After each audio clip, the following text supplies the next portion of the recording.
BPSC TRE के जितने भी कैंडिडेट हैं उनको मेरा नमस्कार। और हम सब डॉक्यूमेंट वेरिफिकेशन के ऊपर बात करेंगे, क्योंकि सब पर सब बातें कर रहे हैं। डॉक्यूमेंट वेरिफिकेशन आपके लिए सबसे ज़रूरी है, क्योंकि अब आपका रिजल्ट आने वाला है। 6 से 7 दिन में रिजल्ट आ जाएगा बीपीएससी शिक्षक बहाली का, क्योंकि ओएमआर शीट जारी हो गया है और उसके बाद रिजल्ट आएगा। रिजल्ट के तुरंत बाद डॉक्यूमेंट वेरिफिकेशन किया जाएगा।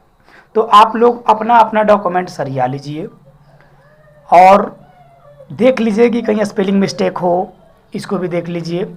और किसी प्रकार की कोई भी एरर है तो घबराने की कोई आवश्यकता नहीं है, सभी एरर का समाधान हो जाएगा। बस एक एफिडेविट लगाना है और किसी प्रकार की कोई गड़बड़ी होगी उसका समाधान बिल्कुल हो जाएगा। सबसे पहले हम बात करेंगे वैसे लोगों के बारे में जिनके आधार कार्ड में नाम मिस्टेक हो गया है या एड्रेस मिस्टेक हो गया है, इनके बारे में। तो ऐसे लोग क्या करें जिनका आधार कार्ड में नाम मिस्टेक हो गया है या एड्रेस मिस्टेक हो गया है। चूँकि आधार कार्ड है, अगर सुधर जाता है तो सुधरवा लीजिए, कोई दिक्कत की बात नहीं है। अब आप कहिएगा कि अगर सुधरवा ले तो इसमें एड्रेस कुछ और हो, नाम कुछ और हो, और जो अपलोड किए हैं उसमें कुछ और हो, तो यहाँ कुछ समस्या हो सकता है। लेकिन समस्या बिल्कुल नहीं होगा साथियों, बिल्कुल नहीं होगा, क्योंकि आधार कार्ड का जो नंबर है वह नंबर तो सेम है, नंबर थोड़ी चेंज हुआ है। इस तरह से आप सुधार करवा सकते हैं। अब आते हैं इसके बाद कि मैट्रिक का सर्टिफिकेट हो, मार्कशीट हो, इंटर का सर्टिफिकेट हो, मार्कशीट हो, या डीएलएडी का सर्टिफिकेट हो, मार्कशीट हो, इसमें किसी प्रकार के नाम से संबंधित अगर दिक्कत है, स्पेलिंग मिस्टेक है, कुमारी की जगह देवी हो गया है, देवी की जगह कुमारी हो गया है, तो इसके लिए भी आप लोगों को घबराने की आवश्यकता नहीं है। एक एफिडेविट बनवा लीजिए, बिल्कुल 50 रुपया का स्टाम्प लगता है, उस पर एफिडेविट बन जाएगा और हर तरह के डॉक्यूमेंट का समाधान एफिडेविट से हो जाएगा।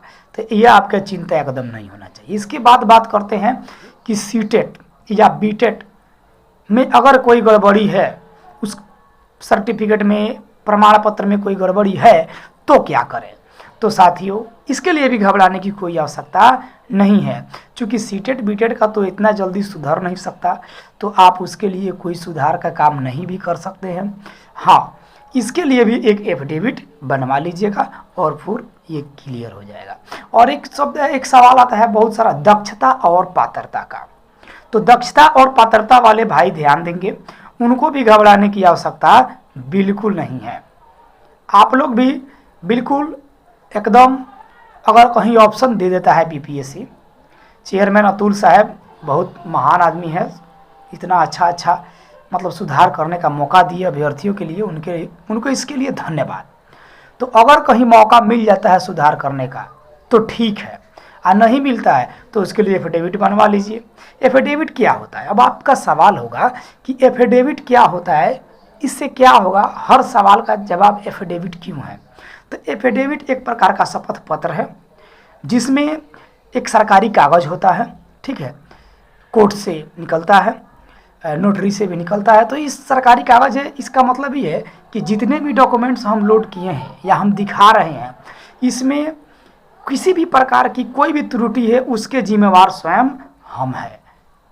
अगर हमारा डॉक्यूमेंट्स गलत है तो कभी भी कानूनी कार्रवाई की जा सकती है, अगर सही है तो बिल्कुल कोई दिक्कत नहीं है। और जो व्यक्ति जेन्युइन कैंडिडेट है, नॉर्मल कैंडिडेट है, उनको घबराने की, डरने की बिल्कुल आवश्यकता नहीं है, उनके साथ कुछ भी गलत नहीं होगा।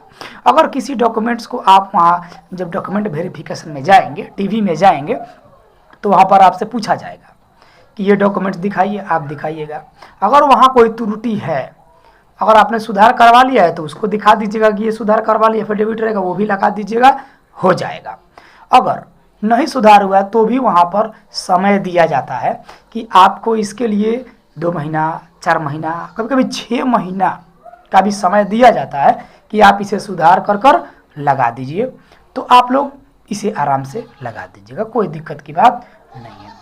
अब आते हैं इसके बाद कि फॉर्म भरने में कोई दिक्कत अगर हो गई हो तो उसके लिए सीरियल नंबर में गड़बड़ी हो गया हो, ये हो, तो सीरियल नंबर में गड़बड़ी हो गया तो उसके लिए भी आप एक एफिडेविट बनवा लीजिएगा और उससे भी आपका आराम से काम चल जाएगा, कोई दिक्कत की बात नहीं है।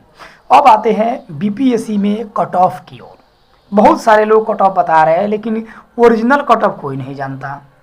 न तो बीपीएससी चेयरमैन जानते हैं, ना हम जानते हैं, ना आप जानते हैं, कोई नहीं जानता है। बस सब लोग अनुमान में जो मन में आ रहा है कह दे रहा है कि बस 30 नंबर वाले, 40 नंबर वाले, 42 नंबर वाले सबका होगा। किसका होगा किसका नहीं होगा ये तो रिजल्ट आने के बाद ही पता चलता है। फिलहाल तो मामला यहाँ पर डीएलएडी और डीएड और बीएड लेकर अटका हुआ है। 9 तारीख को सुप्रीम कोर्ट में सुनवाई है। अब एसएलपी दायर हुआ है, के पाठक दायर किए।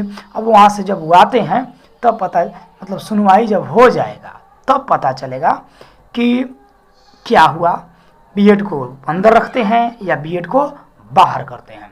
हालांकि बीएड वाले लगभग 99% ये समझकर चलिए कि बीएड वाले बाहर है, डीएलएडी वाले का ही रिजल्ट होगा। अगर एसएलपी का डेट आगे भी बढ़ता है तो रिजल्ट एकदम घोषित होगा, लेकिन बीएड और डीएलएड के साथ मेरिट बनाकर केवल डीएलएड का रिजल्ट दिया जाएगा और बीएड के रिजल्ट को रोका जाएगा। और आपको एक और चीज़ बता दें, बहुत लोग कह रहे हैं कि के पाठक बहाली फंसा दिए, ये कर दिए, वो कर दिए। कुछ नहीं होगा, बिल्कुल शांत रहिए, कोई दिक्कत नहीं। वो तो बहाली को अच्छा करने के लिए गए हैं, ताकि हम सरकार से आश्वस्त, सुप्रीम कोर्ट से आश्वस्त हो लें कि हम किसको बहाल करें, किसको नहीं करें। सुप्रीम कोर्ट का जैसा डिसीजन होगा वैसा ये करेंगे। अगर रिजल्ट दे देते, अभ्यर्थी जाकर केस करते, तो बहाली फंस सकती थी, कैंसिल भी हो सकती थी। उसके पहले ही यहीं गए कि खुद हम ही चले जाते हैं और जो डिसीजन होगा उस आधार पर हम लोग बहाली प्रक्रिया आगे बढ़ाएंगे। तो ये बहुत बढ़िया अच्छा कदम उठाए हैं अतुल प्रसाद जी और हमारे के पाठक, दोनों का ये सहमति से लगभग हो रहा है बात विचार, ताकि ये दोनों को पता चल सके कि किसको अंदर लेना है और किसको अंदर नहीं लेना है। तो इसी तरह के इन्फॉर्मेटिव वीडियोस देखने के लिए हमारे इस YouTube चैनल से जुड़े रहें, जिससे आपको बीपीएससी शिक्षक बहाली की पल पल की खबर आप तक पहुंचती रहेगी। धन्यवाद। चैनल को सब्सक्राइब और वीडियो को लाइक कर दीजिए। धन्यवाद।